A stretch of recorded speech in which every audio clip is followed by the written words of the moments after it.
Hepinizin içindeki yüceliği selamlıyorum. Bugün korkular konusunu anlatmak istedim. Korkular nedir? Korkular nereden kaynaklanır?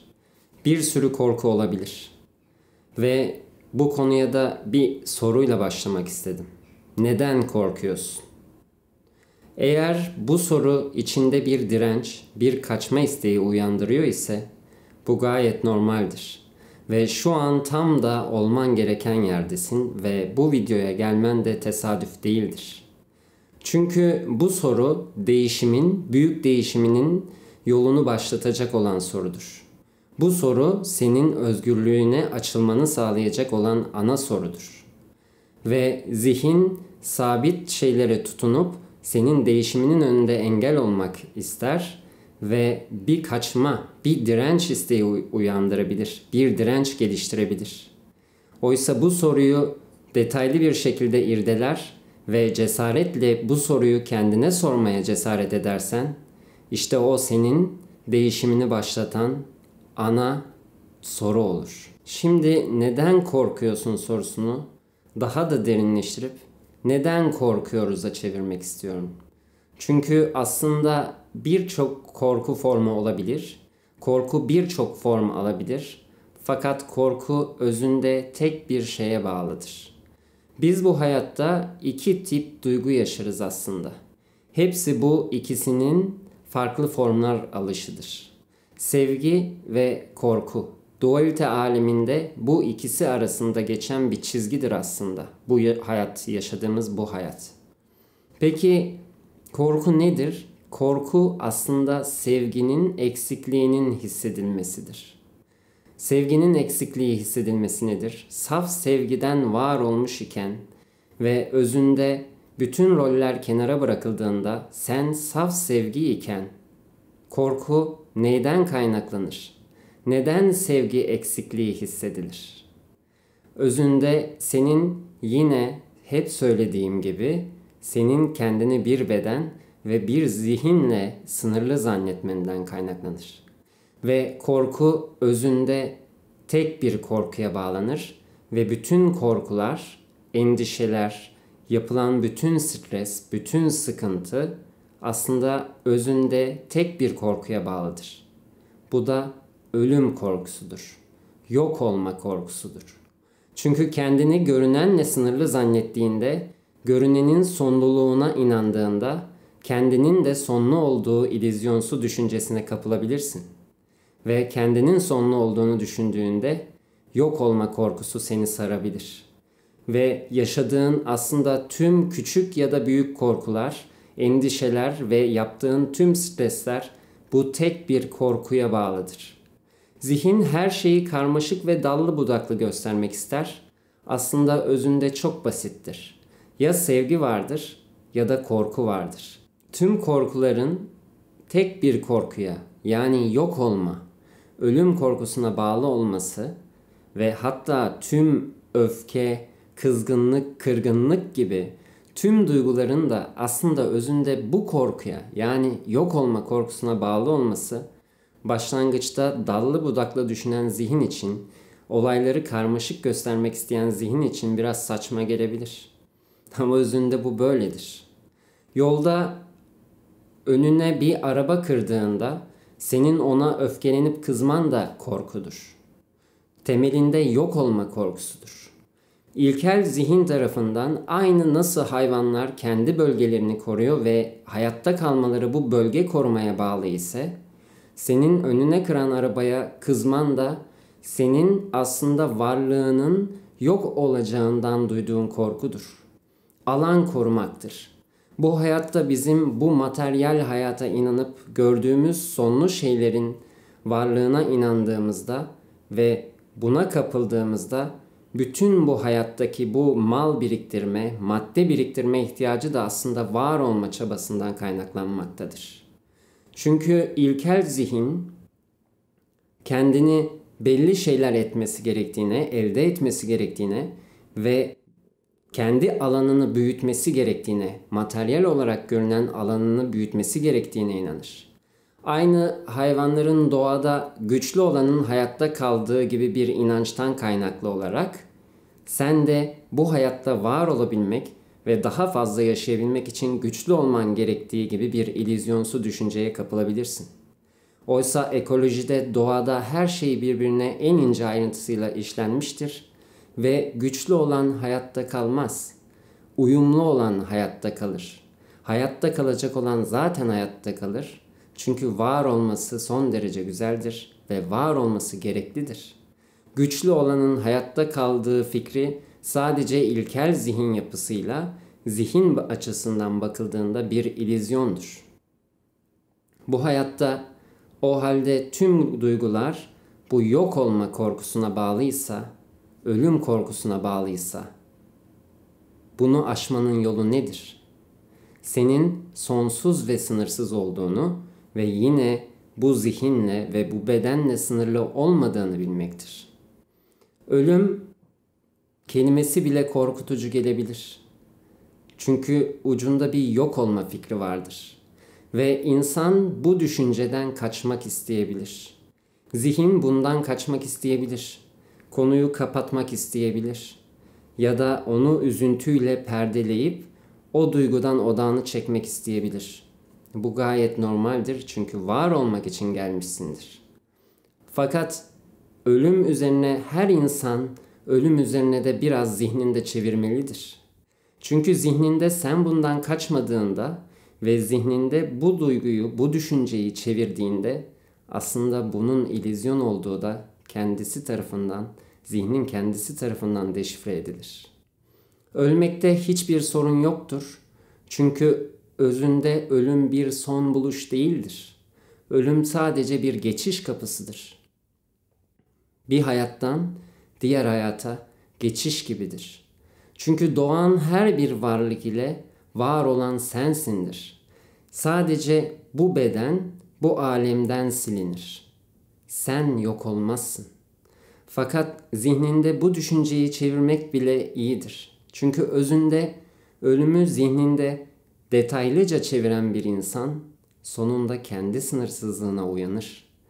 Çünkü özünde bunun bir illüzyon olduğu kendiliğinden ortaya çıkacaktır. Ölüm yaşamın tersi değildir. Ölüm yaşamın son bulması değildir.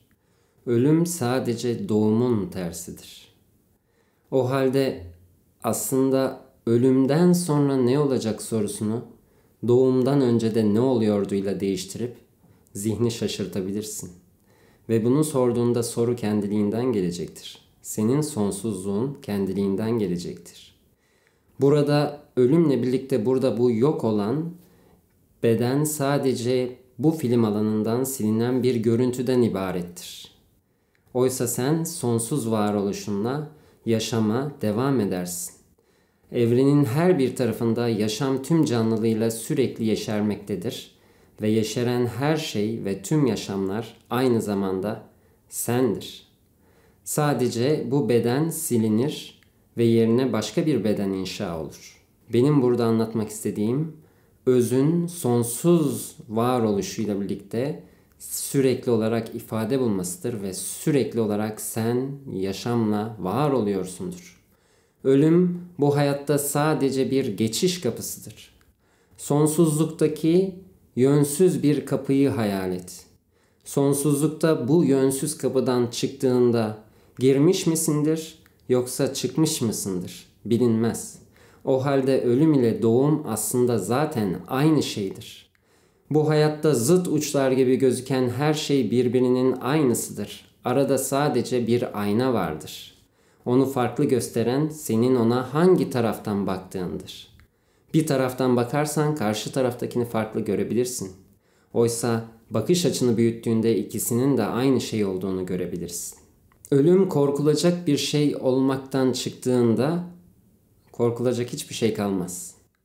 Sen kendi sonsuzluğuna uyandığında ve senin sonsuz yaşamın kendisi olduğuna ve tüm bu yaşamları senin kendi isteğinle deneyimlediğine, hayatın her bir anında sonsuz varoluşla sonsuz deneyim yaşayanın sen olduğunu idrak ettiğinde ve sadece senin istediklerinin ve senin burada tutmaya niyet ettiğin düşüncelerden yaratıldığına, yani tüm bu hayatın senin hayalinden ve senin merakından yaratıldığına uyandığında Kendi sınırsızlığına açılmayı kabul ettiğinde ve bunu idrak ettiğinde hiçbir korku kalmaz. Ölüm korkusu ortadan kalktığında saf sevgi belirir. Çünkü özünde sen saf sevgisindir. Sen o sonsuz sevginin kendisisindir. Ve ölüm korkusunu gerçekten tüm benliğinden kazıyabilirsen ve egonun bu illüzyonuna kanmaz isen, o halde tüm negatif olarak adlandırdığın duygular ve tüm korkular buharlaşıp gider. Özünde sen hayır ben köpekten korkuyorum diyebilirsin. Fakat zihin basit çalışır. Köpek beni ısırırsa ben ölürüm der. Sen parasız kalmaktan ve ekonomik durumunu düzeltememekten korkabilirsin. Ya da şirketinin iflas etmesinden korkabilirsin. Ya da kiranı ödeyememekten korkabilirsin. Ama bunların hepsi form değiştirmiş temel ölüm korkusundan kaynaklıdır. Kiramı ödeyemezsem barınamam ve barınamazsam da ölürüm der. Şirketim iflas ederse yeterli para kazanamam ve para kazanamadığımda geçinemediğimde ölürüm der. Yemek bulamazsam yemek bulamadığımda ölürüm der. Bunların hepsi varlığını sürdürmek üzerine kuruludur. Varlığını sürdürememekten korkudur. Sen varlığının sonsuz olduğunu ve sen istemedikçe ölümün sana uğramadığını bilirsen ve tüm korkuların özünde buradan kaynaklandığını bilirsen, işte o an tüm korkular buharlaşıp gider. Eğer kendi sonsuzluğuna uyandıysan tüm korkular buharlaşıp gider ve yok olur. Ve sen özgür bir hayat yaşarsın. Özünle arandaki perde kalkar ve sen özün sınırsızlığını, ruhunun sınırsızlığını hissederek bir hayat yaşarsın. Tabii ki buna uyanmak bir zihin için o kadar kolay olmayabilir. Ya da içinde bulunduğun bir korku var ise ve bundan ben sonsuzum fikriyle çıkmak da bazen mümkün olmayabilir. Bu durumda benim önerim işte bu korkudan kaçmak yerine gözünü korkuya dikmektir. Çünkü korkunun kendisi zaten korkmaktadır.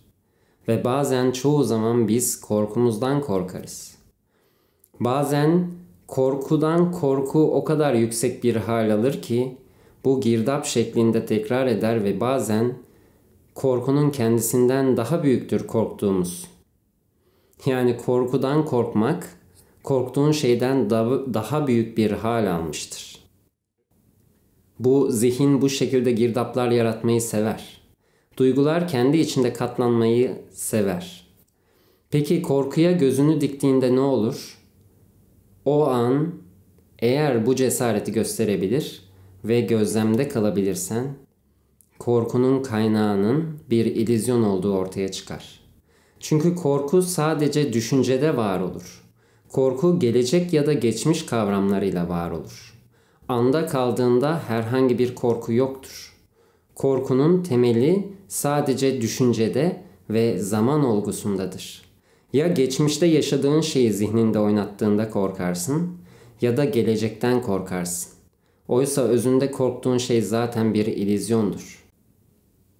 Ve korkun geleceğe dayalı ise korkun başına geldiğinde fark edersin ki korktuğun kadar kötü olmamış. Hiçbir şey senin kendi içinde yaşadığın korku duygusu kadar büyük ve zarar verici değildir. Yaşadığında görürsün ki bundan mı korkmuş? Ya da en kötü ihtimalle korktuğum kadar kötü değilmiş dersin. Ya da geçmişte yaşadığın bir şeyi zihninde oynatıyor isen o zaten geçmiş ve bitmiştir.